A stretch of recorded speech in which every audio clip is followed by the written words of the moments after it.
Vamos lá, então, querido aluno, querida aluna. Agora algumas reações nucleares que são muito importantes para a gente poder entender processos do dia a dia até, coisas que acontecem na natureza e coisas que são artificiais. Vamos lá?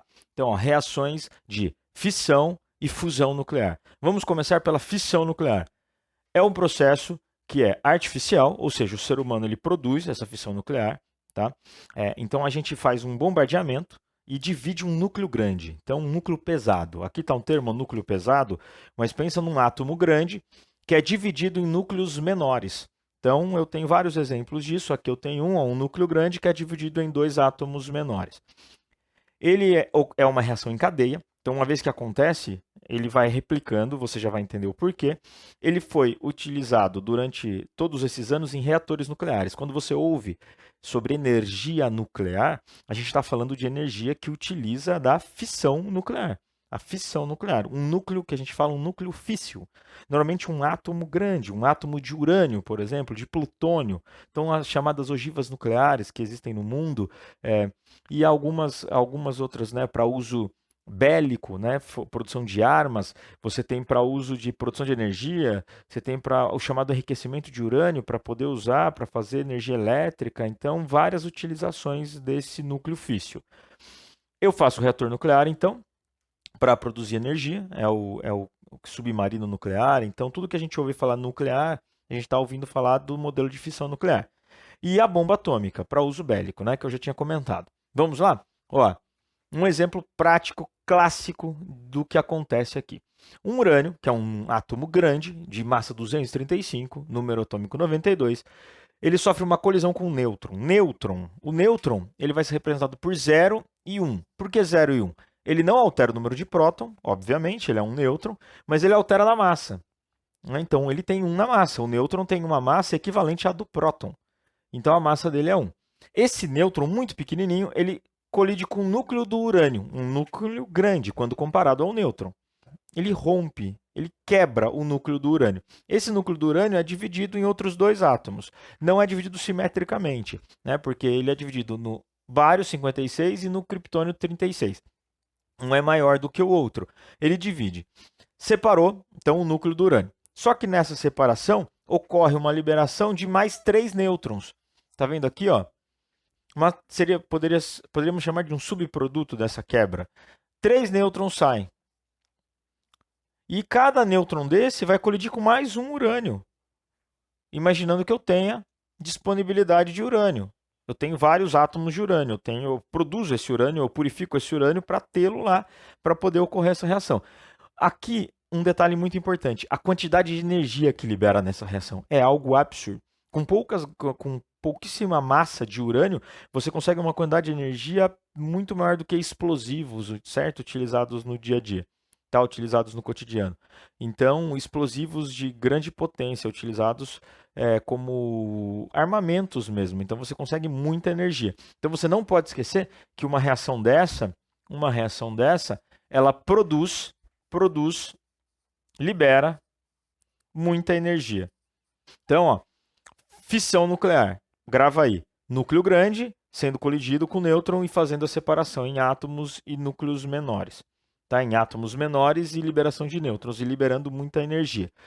Aqui um detalhe interessante, se você somar as massas do que tem antes e as massas do que tem depois, lembrando que são 3 nêutrons, as massas são iguais. Ele não tem alteração de partícula, não tem nenhum próton que vira nêutron, nenhum nêutron que vira próton, nem nada. Então, se tem 235 mais 1, 236 de massa, eu tenho 236 na somatória aqui. 3 vezes o nêutron, então 3 aqui na massa, mais 91 mais 142. A mesma coisa com prótons. Se tem 92 prótons do lado dos reagentes, tem 92 prótons do lado dos produtos. Ele se mantém em questão de partículas subatômicas. No entanto, ele se separa, é uma conversão do átomo e há uma produção absurda em escala, em cadeia, né? E isso vai acontecer até acabar átomo de urânio, por exemplo, de disposição. Entendido? Vamos para a próxima? Fusão nuclear. Fusão nuclear. Em que consiste a fusão nuclear? A fusão nuclear é a união, a colisão, tá? Por união, átomos pequenos. A gente chama pequenos, leves, de massa e número atômico menores do que o que a gente está acostumado a ver na fissão nuclear. Aqui eu tenho, né, um pequeno resumo, a fusão nuclear, núcleos leves, pequenos, que combinam-se para formar núcleos mais pesados. A gente tem como exemplo a energia solar, então o Sol, uma colisão de muitos hidrogênios na formação de hélio, e colisão desses hélios, núcleos que se colidem, se fundem, se juntam. E eu preciso de muita temperatura para isso acontecer. Então, é uma reação não muito convencional, mas difícil de ser controlada na prática, porque ela precisa de muita energia para ocorrer. E ela também é conhecida, né, como uma arma, então produção bélica, chamada de bomba H, que é a bomba de hidrogênio. Então, eu tenho aqui algumas análises sendo feitas. Vamos para a análise da equação? Quimicamente, ó, um hidrogênio mais um hidrogênio formando hélio. Então, hidrogênio, número atômico 1, número atômico 1 e formando hélio. Aí você está olhando aqui, ó, vê o hidrogênio 2 e o hidrogênio 3. O hidrogênio 2 ele é chamado carinhosamente de deutério. Deutério. E o hidrogênio 3 é chamado de trítio. Eles são uma pequena porcentagem do hidrogênio, abaixo de 1% do hidrogênio encontrado na natureza, por isso ele precisa ser purificado, ser encontrado e separado para eu poder fazer essa colisão. Hidrogênio, hidrogênio, formação de um hélio, 2O, uma colisão, uma batida, uma fusão, então eu estou juntando núcleos. Entendeu a diferença para a fissão nuclear que a gente acabou de ver? A fissão é a separação do núcleo, a fusão é a junção de núcleos. Então, essa é a ideia. Aqui ainda formou hélio 2,4 e sobrou um nêutron. Um nêutron porque a massa total tem que dar 5, tá vendo? 2 mais 3, 5. 4 mais 1, 5. Então, ele liberou um nêutron. Normalmente, para ativar, por exemplo, a bomba H, que é uma bomba de hidrogênio que faz essa reação, eu preciso de uma bomba A, de uma bomba atômica antes, para fazer energia suficiente para gerar a fusão nuclear. Vale a pena fazer uma pesquisa rápida, você que é curioso, sobre o hélio 3, que é muito útil para a fusão nuclear. Hélio 3. Vou colocar aqui, ó, He3, massa atômica, né? Indica massa. Então, o hélio 3 é um núcleo muito bom para fazer a fusão nuclear. Bom, vale dizer também que por mais que ele precise de energia para acontecer, a energia que ele libera é absurdamente maior. Muito maior do que a fissão nuclear. Muito maior do que tudo que a gente conhece no poder de energia em produção em grande escala.